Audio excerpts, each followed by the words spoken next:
The stars were bright as the spaceship floated quietly near the Galactic Council station. Earth had been invited to the Council for the very first time. It was a moment many humans had waited for, but not in the way they had hoped. Inside the station, hundreds of alien leaders gathered around a massive circular table. Creatures from all across the galaxy, some with wings, others with glowing eyes, some made of mist, looked toward the center seat. The seat for Earth. And then he walked in, a man, calm and quiet, with silver hair and tired eyes.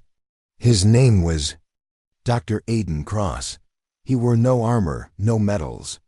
Just a simple dark blue suit and a small Earth badge. The room fell silent for a second. Then came the laughter. "That's Earth's representative," hissed a tall creature with 6 red eyes. "He looks like he came from a broken moon farm," chuckled a golden-skinned being. "I thought humans were wild animals, not diplomats," growled a large beast with metal jaws, but Aiden said nothing. He simply bowed and took his seat. The High Chancellor of the Council, a floating being, called Virel, finally spoke. "Earth, your planet has been watched. You have wars, pollution, and only recently learned to leave your solar system. Why are you here?" Aiden smiled gently. "Because we were invited." Another round of laughter filled the hall. But this time, Aiden leaned forward and calmly said, "And we're honored to be here." The council moved on. Other empires discussed trade routes, black hole dangers, and pirate attacks. Aiden listened, took notes, and said very little. Every time he did speak, the council chuckled. One alien even whispered loudly, "They sent their janitor, not a leader." What no one noticed was the small, nearly invisible drone in Aiden's pocket. It recorded everything: their words, body language, reaction times, even the temperature changes when topics made them nervous. Earth had planned this carefully. After the meeting, Aiden returned to his ship. His assistant, a young woman named Rhea, was waiting. "How bad was it?" she asked. "They laughed. A lot," Aiden replied, smiling. Rhea frowned. "Should we respond?" "Not yet," he said. "Let them believe we're weak. It's the best cover." She looked confused. "But why hide? We have tech just as good, maybe better than theirs." He looked at the stars through the ship's window. "Because power is useless if they fear us too soon. We need them to ignore us until it's too late." Back inside the council station, many of the alien leaders were still mocking Earth. Some were even betting on how long humans would survive in space. But one council member didn't laugh. Her name was Sikara, from the Dorathan Empire. She had fought in 5 wars and seen thousands of species rise and fall. She watched Aiden carefully during the meeting. His silence wasn't weakness. It was control. Why didn't he argue? She asked her advisor. "Because he's either a fool or something worse," the advisor replied. She narrowed her eyes. "Fools don't listen that closely." The next day, Aiden made a formal request. He asked to visit the council's library of galactic laws. Another joke to the others, but the council allowed it. After all, what could Earth possibly understand? In the library, Aiden walked through rows of glowing tablets and data scrolls. He studied every law, every treaty, every loophole. Rhea helped him mark specific clauses. Some of the rules were ancient and forgotten, but Earth remembered everything. That night, back on the ship, Aiden looked serious. "Did you find it?" he asked Rhea. She nodded. "Yes, the resource trade laws from 2,000 years ago. Still active, still binding," he smiled. "Perfect. That's how we'll start." Over the next few days, Earth made a series of legal requests to the Council, small, boring ones. Nothing aggressive. Just asking for access to asteroid zones, rights to old trade routes, and the ability to observe certain Council meetings. The Council barely noticed. Most laughed again. "They're asking for mining rights in empty rock fields. one alien said. Let them dig. They'll find dust and sadness, another replied. But slowly, Aiden's requests added up. And by the rules of the Council rules, Earth now understood better than most they couldn't be denied. Then came the first twist. One day, a major Council trade ship passed through an area Earth now controlled by law. Earth sent a quiet message, requesting toll payment. Section 7.3b of Council law. The alien captain laughed. Go dig holes, Earthling. But Aiden sent the law reference again. It was real. It was binding. The ship was forced to pay. Other empires noticed. Wait, how did they get rights to that zone? Another ship, passing near an old moon, was stopped by Earth's automated drones. Mining activity is restricted. Council Law 15 Delta. Please exit the area. Now the Council wasn't laughing. A private meeting was held. Leaders whispered about Earth's actions. How did they know about these laws? Skara finally stood. They read them. That's how. The Council tried to undo some of the permissions, but it was too late. Earth had followed every rule, every step. The Council had no legal way to stop them without breaking their own system. One empire sent a spy to Earth. The spy returned with shocking news. Earth wasn't as backward as the Council believed. They had hidden space fleets, advanced AI, quantum tech, and deep knowledge of every known species. The Council panicked. We must stop them now.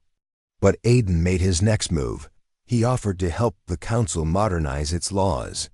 He even offered Earth's AI systems to assist. You mocked us, he said, smiling gently in the next meeting. But we listened. We learned. And now we'd like to help build a better galaxy. Together, some applauded. Others were silent. A few finally realized what had happened. Earth hadn't come to ask for power.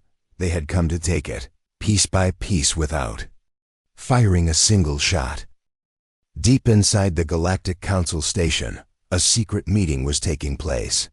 The tall snake-like alien named Vash hissed in anger. Something is wrong with the humans, he said. They pretend to be fools. But they are moving fast too. Fast. Others in the room nodded. These were spies, informants, and analysts from powerful empires. They had been watching Earth since their sudden rise in Council politics. Earth had come from nowhere, and now it was winning too much. They act confused during meetings, said a shadowy figure from the Zothari Empire. But outside, they make perfect legal moves. It's a trick. We need to know what they're really doing, Vash growled. Place surveillance on them. Cameras, micro-trackers, hidden drones. If they're hiding something, we'll find it. And so it began. Tiny surveillance devices were installed inside Earth's private council rooms. Cameras the size of dust were placed in their walls. Audio bugs were hidden in the chairs and tables. The aliens expected to find proof of Earth's secret strategy. What they saw was something else. The first video showed Earth's lead diplomat, Dr. Aiden Cross, looking confused. What do they mean by Section 5 protocol? He asked his team, did anyone bring the right papers? Rhea, his assistant, frowned. I think that was the yellow folder. Or maybe the red one. One diplomat spilled coffee on the map.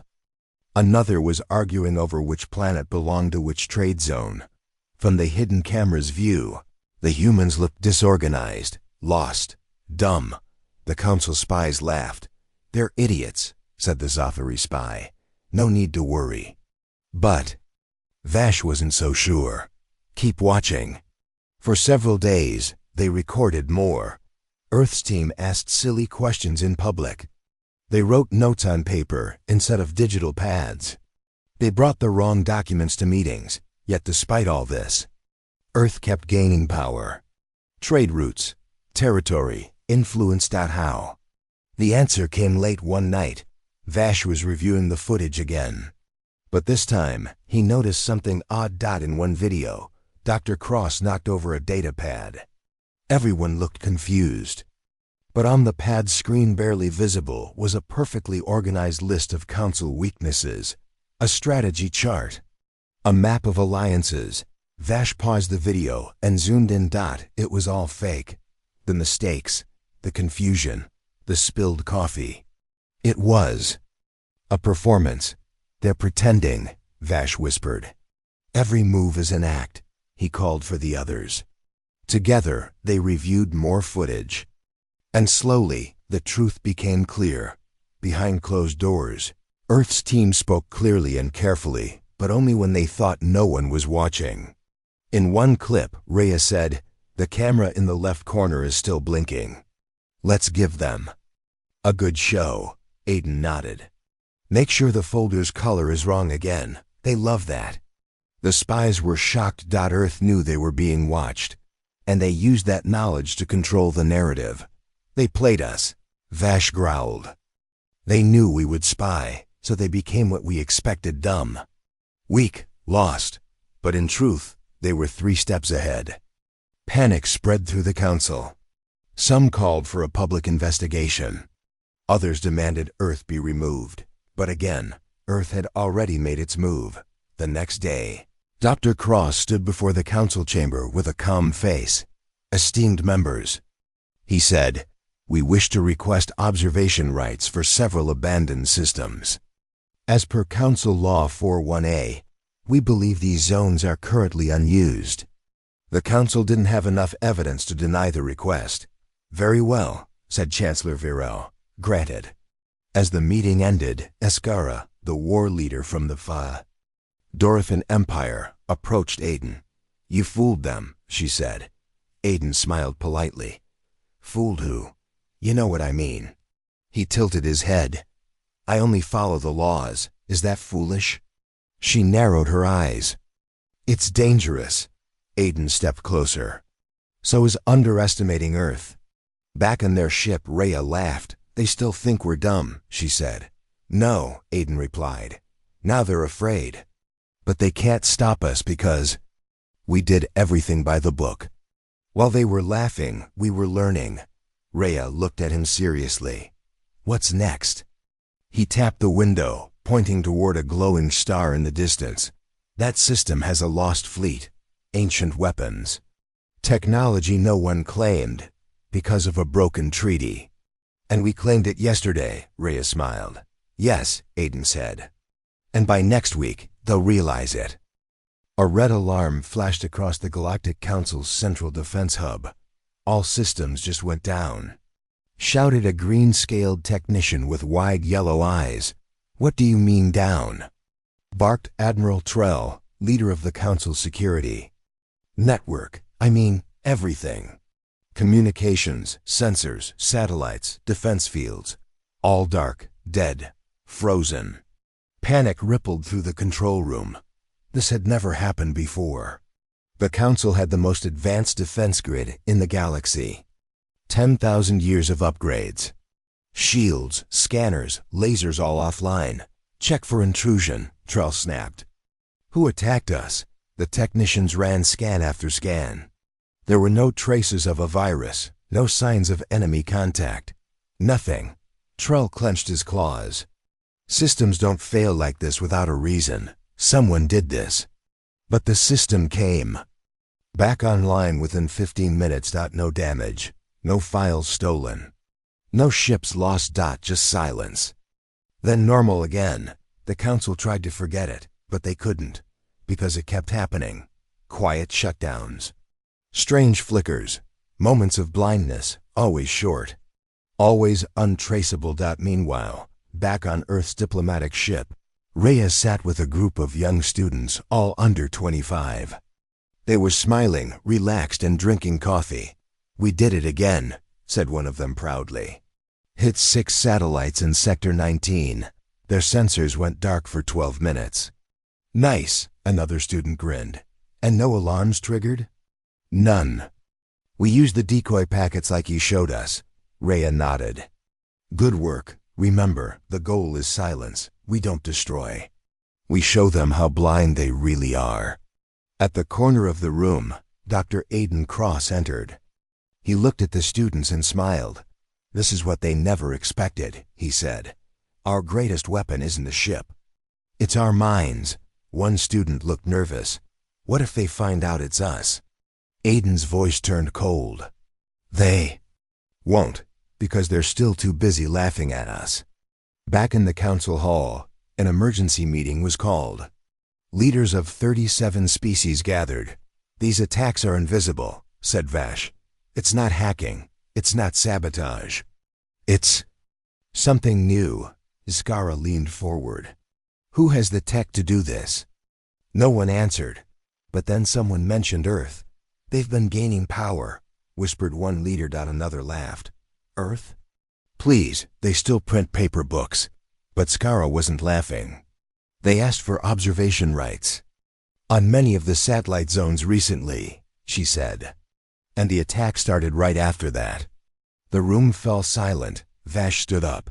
Then let's test them.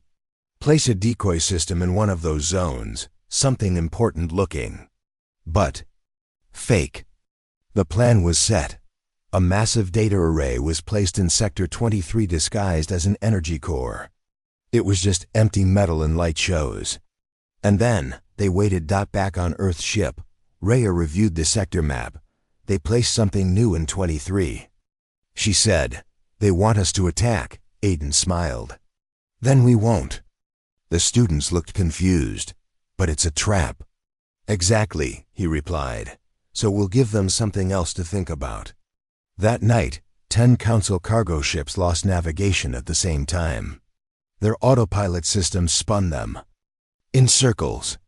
No damage, no injuries, just confusion and wasted time. The council was furious. Who was doing this? Admiral Trell shouted again. We're being toyed with. Still, there was no proof. No trace. Finally, the council voted to confront Earth carefully. A formal message was sent to Dr. Cross.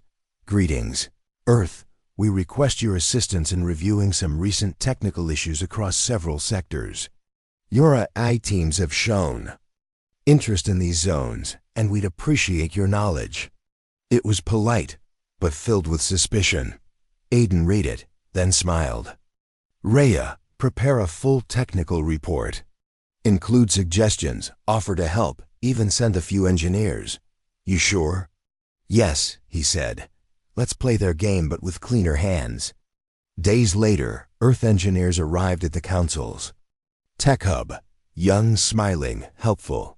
They found nothing unusual and suggested upgrades. The council accepted the help, but didn't trust it. Still, things went quiet. The attacks stopped. Or so it seemed. In reality, Earth had moved deeper, had already mapped every weakness. They didn't need to attack again. The council's network was now a doorway one Earth could walk through whenever it wanted. On a quiet evening, Aiden stood at the window of his ship, looking out at the stars. Rhea joined him. Why didn't we break something? She asked. Because power doesn't come from destruction, he said. It comes from knowing you can destroy and choosing not to. Rhea looked serious. They still don't know it was us. They will, Aiden replied. One day, but by then, it won't matter. It started with a cough, just one. In the middle of a quiet council meeting, an ambassador from the Cerilon species stopped speaking and let out a deep, strange cough. Everyone turned to look. You all right? Asked the Dorothan representative. I think so, the Cerilon said, clearing his throat. Just dry air. But then 2 others began sneezing. One had a runny nose. Another couldn't stop scratching their eyes. Within 2 days, over 40 members of the council were complaining of strange symptoms. That it wasn't deadly. It wasn't even dangerous, but it was annoying. Some couldn't speak without sneezing. Others had headaches, itchy skin, or brain fog. And, worst of all, none of the council's advanced medicine worked. It's spreading fast, said Chancellor Virel in a private meeting, and we don't know where it came from. Bioweapon? Vash asked. Zara frowned. No signs of toxins, no energy signature. It's like natural. One researcher stepped forward. It behaves like a virus, but it's digital too. It doesn't attack the body. It disrupts nervous systems, connected implants, and translators, a mixed infection. That's when they began to worry. Back on Earth's diplomatic ship, Rhea was reading a data report. She smiled. "It's working," she said softly. Dr. Aiden Cross looked up from his desk. "Any problems?" "None. They still think it's an accident." Aiden nodded. "It has to stay that way. We didn't send it to harm them, just to shake their confidence." The virus was called Whisper. It was created by Earth's biotech.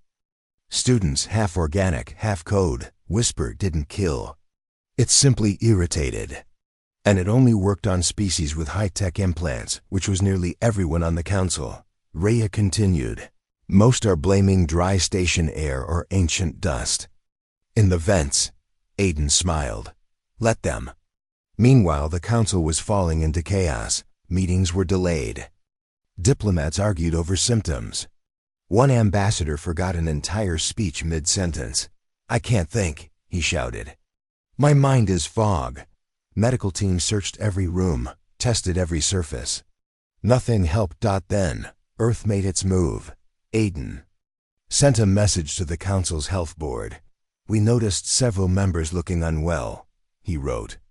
"Earth has a team of young scientists with experience in hybrid viruses. May we assist?" At first, the council hesitated. Accepting help from Earth was still embarrassing. But they had no other options.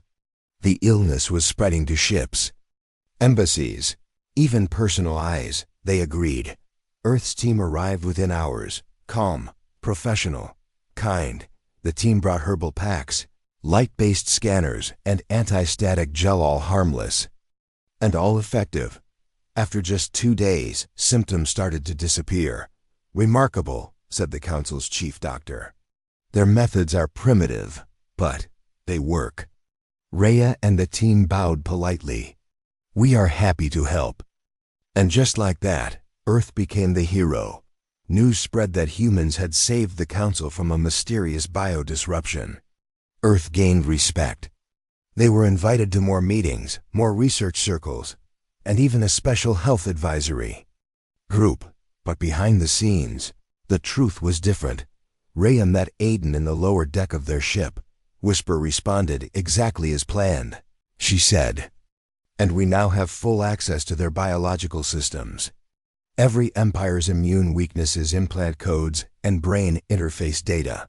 Aiden nodded slowly. "We never needed to hurt them. We just needed a reason to be inside." That night, Zakara paced alone in her private chamber. Something wasn't right. She reviewed the timing again. Earth had suggested help the same day the virus peaked. Too perfect. She sent a private message to her trusted science officer. "Study Earth's treatment kits. Quietly, report back." The results came in 2 days. Later, "There are no illegal elements," the officer said, "but there is something odd. Their herbal packs contain protein structures that match the virus." Skara narrowed her eyes. They treated a virus they already knew too well. She didn't report it. Not yet, because she knew the truth would shake the council. And Earth was growing stronger each week. In a quiet moment, Aiden stood at the council balcony, watching ships come and go. "They thought we'd use lasers and bombs," he whispered to Rhea. "But we used a sneeze instead," she replied with a grin. The Galactic Council was in chaos again. This time, something stranger than a virus or a hack was happening. Council members began to forget things. Small things at first. "Where did I put my data pad?" asked one ambassador from the Kelvori. Species, eyes wide with worry. "I forgot the password to my ship's control," muttered another from the Krinter Empire. "I can't remember the name of the trade zone we just agreed on," said a silver-eyed delegate. Whispers spread quickly. Is it a disease, a new attack, or something worse? Chancellor Varel called an emergency meeting. "We must find the cause," she said firmly. "This memory loss threatens everything we stand for." Skara was already suspicious. This isn't normal, she told Vash during a private briefing. No known illness causes selective forgetfulness like this. Vash rubbed his chin. Could it be psychological? A form of mental attack? The council scientists agreed. Tests showed. No virus, no toxin. It was like the memories themselves were being erased. Meanwhile, Earth's diplomats acted as if nothing was wrong. In a quiet room aboard Earth's ship, Dr. Aiden Cross and Rhea observed the news reports with mild interest. They are losing. Focus, Rhea said. Confusion is spreading. Aiden smiled slightly. This is the perfect time to move forward. One young Earth technician, Lena, was responsible for a new technology they called the Memory Weaver. It was a device that could implant small false memories or erase minor details. It was meant to confuse enemies without causing harm. You sure it will work? Lena asked nervously. Aiden nodded. Use it carefully. Make sure it stays hidden. The first tests were subtle. A council delegate walked into a meeting and forgot the main topic. Another confused the time of the next. Vote. Small details, but enough to slow the council's decisions. When the council members met, they argued over forgotten points. Meetings took longer. Trust began to fade. Iskara noticed the change and confronted Aiden during a casual dinner. You are hiding something, she said, her voice low. This forgetfulness, it's not natural. Aiden smiled gently. I only want peace. Sometimes confusion is the first step toward understanding. She stared at him. Or control. Back in the council's tech hub, Vash ordered a deep investigation. We must find the source, he said. But every trace led nowhere, no hacking signals.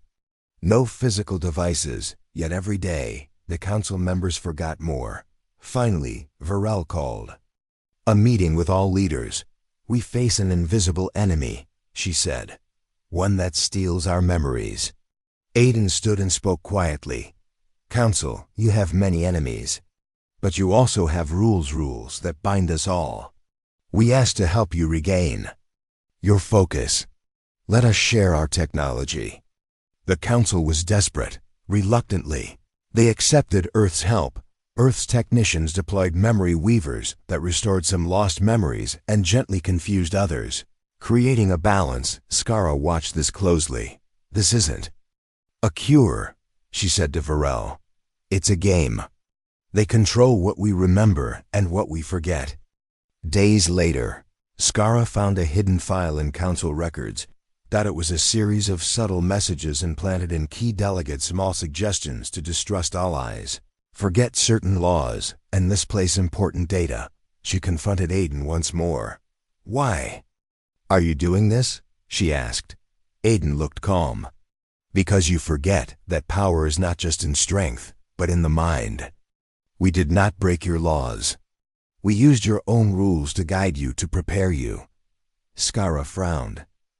Prepare for what? Aiden smiled softly. For the future. For peace. For a galaxy that finally listens. Skara didn't know whether to trust him or fear him, but one thing was clear: Earth had changed the game, and now the Council could not play without them. The Grand Hall of the Galactic Council was packed. Delegates from dozens of species filled the seats, their eyes fixed on the center stage. The air was heavy with tension. Today was the trial of Dr. Aiden Cross. The charges were serious: sabotage, spying, and breaking Council laws. Aiden stood calmly before the Council judges.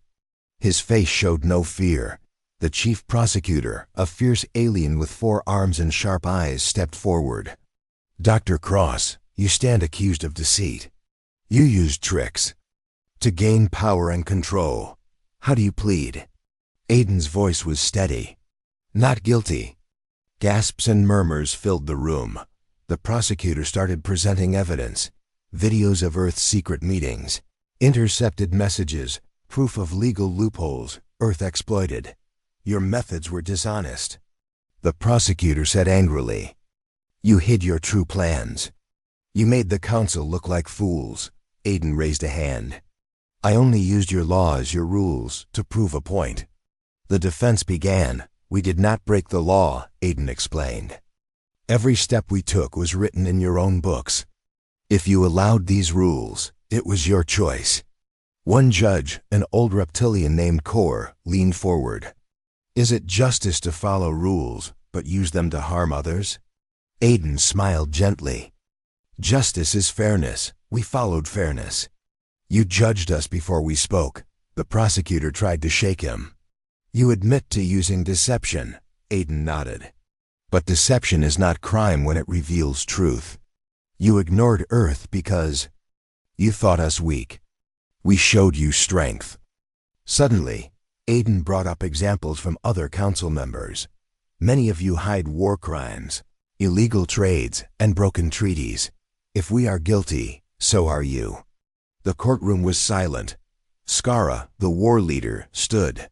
We all make mistakes. But Earth forced us to see our own faults. Aiden looked at her. Not forced, invited. The judges debated long into the night.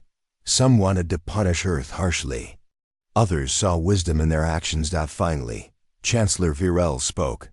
This trial shows more than guilt or innocence. It shows a new way forward. She turned to Aiden. Earth, you have used the law to challenge us all. But now it is time to build trust. Will you help us fix the council? Aiden bowed. With honor. The trial ended not with a sentence, but with a promise. Earth would join the council fully, with no secrets and no tricks. Outside crowds cheered. The galaxy had watched Earth prove not just power, but fairness. No one in the galaxy saw it coming, not the council, not the spies, not even Earth's closest allies. At exactly 040 Galactic Standard Time, all trade routes, satellite links, and communication relays connected to Earth went silent again. This time, it wasn't panic. This time, it was a move. Aiden Cross stood inside the Earth Command Center, calm, focused. His eyes followed the blinking dots on the main screen. Everything's ready? He asked quietly. Yes, sir, said Mira, his most trusted advisor. Phase 7 initiated. They'll notice in less than 10 minutes. Aiden didn't smile. Let them. On the other side of the galaxy, the Galactic Council was already reacting. What is Earth doing now? Shouted High Commander Vok. They've shut down every shared system. Are they declaring war? No, said Zikara slowly, studying the pattern. This isn't war. This is ... strategy. The Council's AI systems began throwing alerts. Earth had created an invisible wall across the galaxy. Not with weapons, but with control. Supply chains rerouted. Energy cores shifted. Navigation systems defaulted to Earth protocols. Impossible, said one Council technician. They've rewritten the entire grid. Back on Earth, Mira turned to Aiden. They're scared. They should be, he replied. But why now? Aiden finally looked at her. Because they underestimated us again. They smiled at our trial. They promised peace, but behind our backs, more spies. More blockades, more votes against Earth. He pointed at the screen. They left us no choice. Mira hesitated. You're sure this is the right move? No, but it's the only one. In the council hall, a special emergency meeting was called. Delegates screamed over each other. Accusations flew. Earth had not attacked. But they had. Turned the galaxy upside down. Send warships. Shouted one. Call for peace, said another. Then Chancellor Virel stood. Everyone, stop. The room quieted. Earth has not broken laws.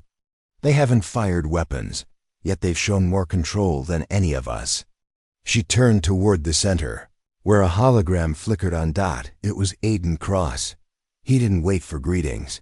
You wanted to play games, he said coldly. We play better. What do you want, Aiden? Virel asked calmly. Nothing. No land, no tribute. No power. Just one thing, respect. There was silence. Aiden continued. You called us primitive, weak, unwise, but While you played politics, we studied everything. And we learned your systems better than you did." He leaned forward. "This was never a war, it was a test. A test of who could outthink the other. You failed." Later that night, Mira joined Aiden on the balcony of Earth Command. "You really meant it?" She asked. "We don't want control?" "We never did," Aiden replied. "Control fades, but respect lasts. Today we showed the galaxy our mind, not just our muscle. And tomorrow?" Aiden looked at the stars. "Tomorrow they'll think. Twice before mocking Earth again." Final line. The Council built empires with force.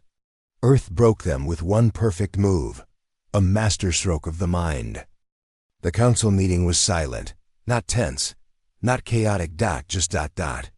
Silent. Each alien leader sat frozen in place, watching the screen where Earth's seal now glowed brightly. No one dared to speak. The old galaxy order was gone. Earth had changed everything. Across the stars, power shifted. Systems reconnected, under human control. Trade resumed, but through Earth's approval. Warships were grounded. Fleets stood down. Everyone waited. And then Aiden Cross's voice came through. "This is Earth, and these ... are our rules." 2 weeks earlier, Earth had pulled the trigger on their masterstroke. A perfect strategy, not of war, but of design, control, and influence. But it wasn't enough. The Council didn't learn. After Earth took control of the networks, smaller empires tried to strike again, in secret, using mercenaries, hackers, and proxy attacks. They failed, but Earth had seen enough. Now came the message the galaxy feared most. Aiden stood before a camera deep beneath Earth Command, his voice calm, his eyes like steel. "You have broken peace again. That was your last chance."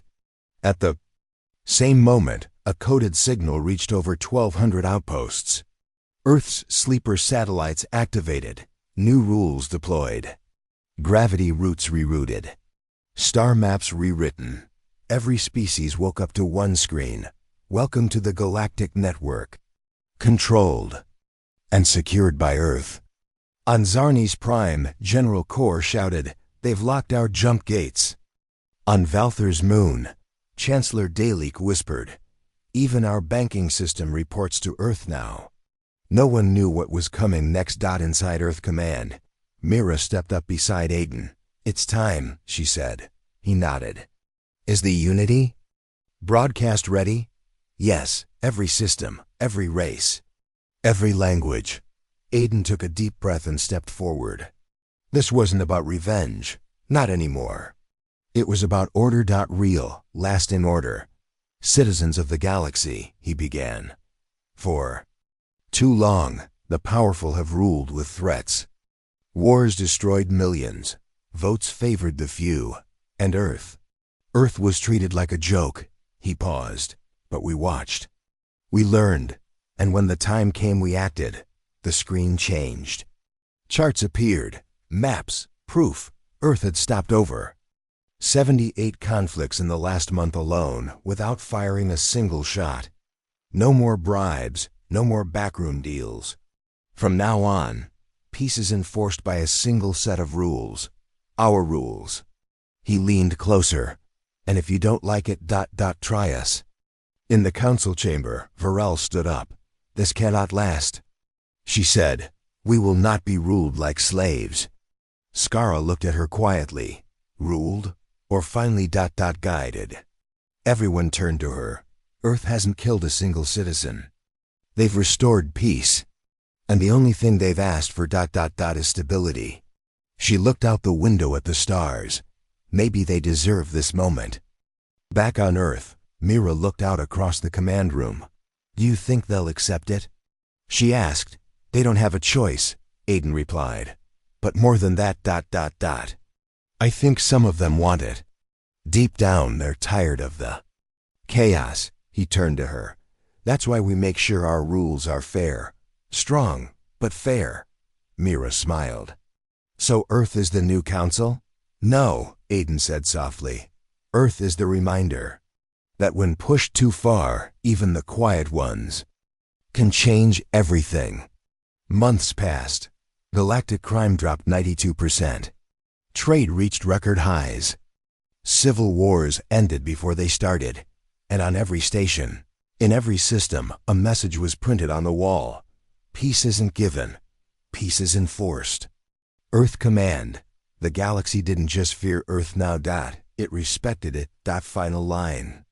The galaxy laughed at Earth once. Now it lives by Earth's rules, and peace finally had meaning.